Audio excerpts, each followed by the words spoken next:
mupaya na RDC azali ko vivre à l'aise lokola mboka na ye. Yo siko na mboka mupaya oza toujours ko vivre lokola mupaya. Malgré 20 ans, malgré 30 ans, okozalaka mupaya ti mukoloni. Bienvenue sur Biso na Biso na Diaspora. Biso na Diaspora, tosolo la bosolo lelo, lobi soki to bongoni, Kongo na bise ko bongao. Kongo na bise ko bongao. Kongo na biso ekobonga ndeko na ngai soki yo na ngai tovani na diaspora mentalité na biso ebandi kobongwana parce que biso toza capable ya koinfluencer bandeko na biso na Congo mais to banana nous influence awa na mikili ya poto tovandi likambo nazali koloba. Je vais m'adresser particulièrement na mwana Congo nyonso oyo avandi na mikili ya poto osala 10 15 20 30 ans ozwa mikanda donc ozali vraiment légal na kati ya mboka wana boyebi particulièrement na ba mboka ya mindele poso na biso mwinde de ça déjà que par défaut mundela kotala lokola mupaya et par défaut ezali lokola chaque jour toza na biso ka mupaya malgré de nombre d'années na ebité soki komela yo ngai na yoka ba question tellement trop tina lembiango vous venez d'où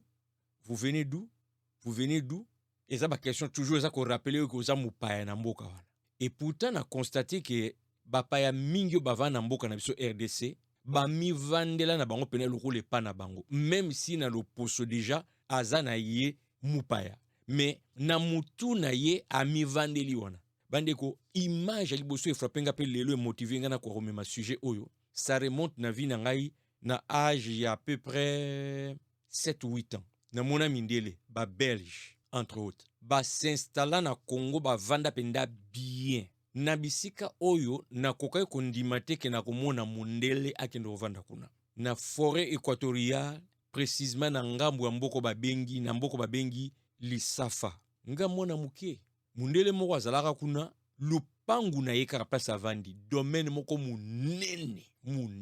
alors dans la nature ndako na ye pene soma ke ndako batimola ngo na poto ba memango na bitiso na bateau soki na avion bakitsa po ndako wana autour nango eza na ndako mosusu baconstruire ndenge wana te baloko bavillageois bandako nango kaka ndenge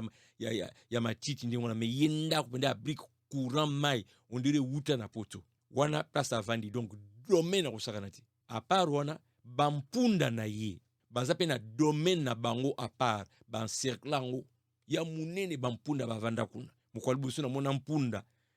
de proche na vie na nga na mona bampunda mndele wana. Comment expliquer que mundele akoko ya na bamboka na biso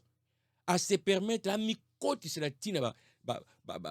intérieur da mboka aponi domaine pe abike limitation a eza yanga à s'installer na ye mais biso na mboka mundele tozalaka toujours na bakwe moko oyo on dirait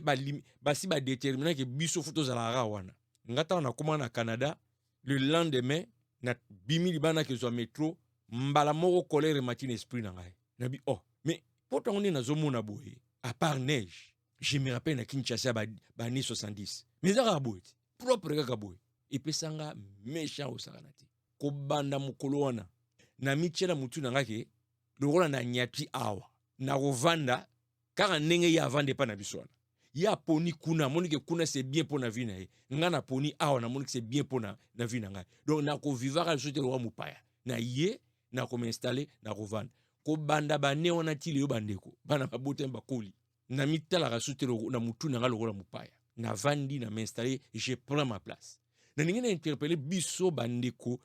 congolais na diaspora auto wume na mikila poto mais tozo vivre toujours lokola bapaya tala kimia o mundela zano na mboka na biso ya ko se permettre même ko s'approprier ba espace et komi ya ye mais yo kondima na mboka mundele ba kazaka okaka na mwa kwe moko boye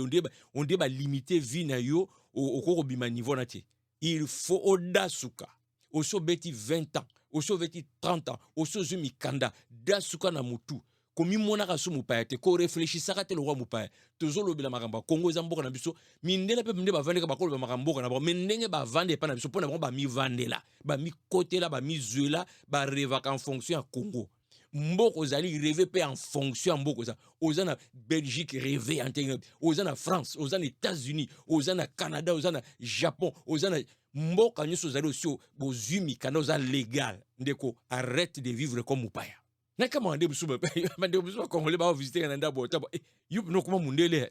nako mundele en quoi nako mundele en quoi pas plus tard qui hier on partager na ndeko mususu boy non bande faut to arrêter de kambona ngana sina na vandi na m'installer na mutu na ngana za na vandi eze place on ngana poni na monde que ça va pour na ambition vie na nga ya ngoyi soki mundele na mission zo na lo mopaya ngana mutu na nga naza komi mona tilo wa mopaya na komi donc na kotambola na mboko na lingi na ko rêver je vais oser des choses je vais aller na ba place tika makamba ko ya ko sala on dirait yo ba bloquer yo na côté wana ba bloquer yo ti c'est que na mutu na yo na no se libérer ti na mutu no za toujours mopaya yango na makambo so sala neti oza na tanda boni na yo kana autour de moi il y a 20 ans passés il parlait comme en attendant mais na kati na bango de to ba bo muso se ba komba koko bana na bango te mena na boko ba koli ba boti bango ba komba koko mais bazaka rawa mais lorsque à cette époque là to banaki déjà ko pesa na ba idéologie comme ndeni bon to zwa pena donc to zwa ko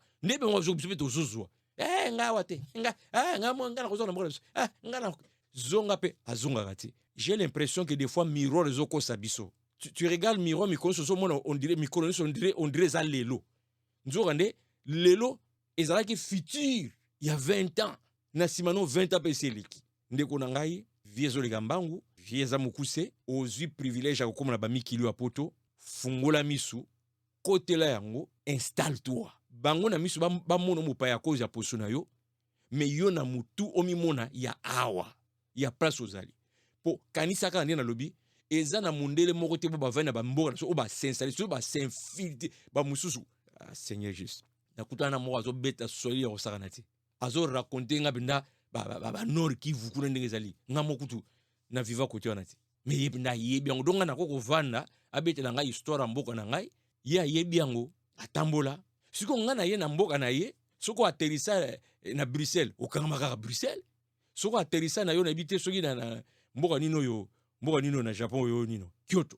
okanga kaka na Kyoto parce que intérieurement aux actes toujours comme il mona un éternel étranger dès l'instant où mikana ba reconnaître légalement na mutu no be michake na za ya awa yeba ndinga ya mboka wana yeba politique ya mboka wana yeba makamba mboka wana mikoti sana magam chape munoko na makamba mboka wana je félicite bande ko belo na sina mon par-ci par-là bakinati na politique au député ezana ndeko mono ki na États-Unis de somo moi si aza donc na mbo moko so aza mukonzi ko aza na mukonzi muneno kuna na mboka mo boye na yoka kyango c'est bien félicitations il faut que ne ngwana faut que ne ngwana pour pas bo ba vende pas na biso ba mi vandeli na bango ba mi vandeli ba rêver na bango baza ko s'accomplir biso nde to tika kozala distrait ozala formaté éternel étranger yango pe moyen o s'épanouir na vie ezati parce que nyonso sala kaka o sala o biso te o ngate biso et tu laisses tout le temps zo le kawana o kanga mi kaka na moi frites au McDonald's. Non, la vie ne doit pas se limiter à fruits à McDonald's. Et ça me choque de voir que les Congolais ont un poto, ont une photo, ont un McDonald's. Donc, et l'Europe, il y a un moni penda oyo, il y a un côté de la penda, il y a un zombo. To bunisara ba politicien te bande onangai. Na côté ba politicien te. Mais to ye ba keza na batu ba vanda na mboka na biso na ki influence ton politicien, ba on ba mi zoli mabele wana. Au lieu na mboka ovando se contendara na McDonald's, kota pe, kota kende. Kota ba métier komi longola te grand métier na bon moni pona ezana bango non oko benga de congolais boy to kena to sa moi camping mo côté mon cher wana biloka mindele biloka mindele muzo sani na mboka mindele osani na onde oranga ne bi ngana lia na nga fufu mikoso tu wana muzebede na kotika ngote menazawa nazokota nazo notala na mbaba ndi musumu ko na nda to beti maso botiti ne ko découvrir que malgré ba ne ba vandawa ezana bisika moko balinga ko poussa na ngote parce que pona bango eza ya mindele bango na mituna waza ko se considérer étranger na zwa bango na neo sarnati mko malongi penda na salon malongi na bino ndeko sans toi dans ton pays oh oui usuzo mikanda tambola kende ba province yeba makambu buka ba barrière sona bango tant zo sona batamboka sola penda ba sentir bien ko aussi ozwi place na yo soki yo moko oza komibimisa te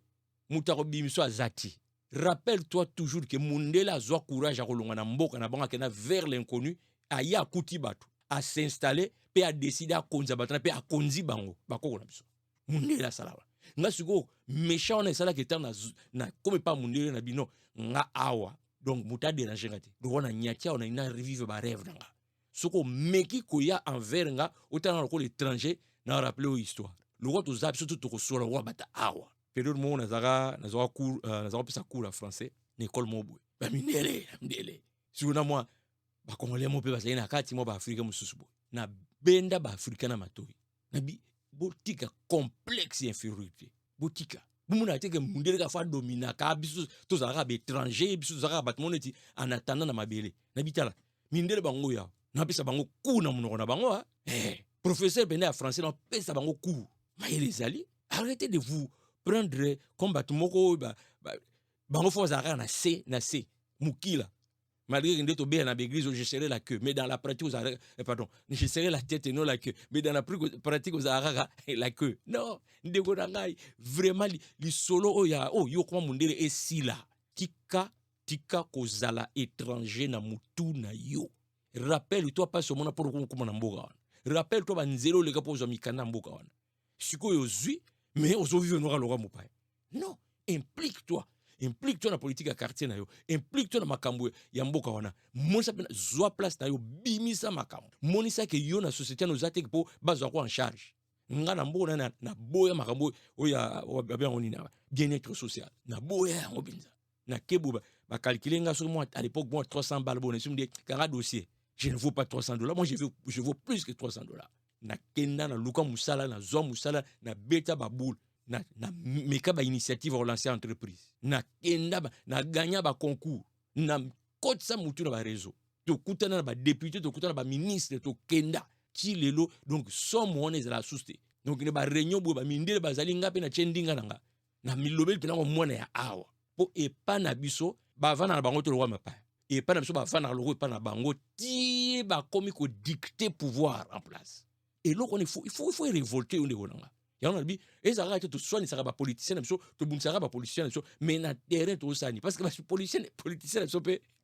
bazo subir sur influence ba tono ba vanda et pas na biso sur le terrain sur biso koto yo ça rien rien ngana décider penza na kosuka te na McDonald's wani to kine makamususu na neo déjà do nazo na prévoir na mois d'octobre na tali kala nini na carte ya Canada province na romate nzamba sunga ngai funa nyata funa yeba makambo za na mboka je me promène moi aussi ndenge bango kuna baza ko se promener oyoki ndeko na ngai makambo ya komi monaka susu mupaya na mutu mentalité changer yango aussi ozwi miganda oza susu mupaya te oza ya wana bâti entre implique-toi voyage mets les pieds partout comme il y a mboka wana exactement ndenge bango bazosala epa na biso bazozo ba domaine na kata Congo wana baza komikatela mabele ndenge balingi ki baza ko influencer ba politique okozalaka mopaya na mikila poto tina mbula nini o lelo changer na mutu na yo mimona ya mboka wana pe vivre vie na yo ndeko na ngai nkolo apambola yo na mbala sima toko so lisusu Jean Ndinsi.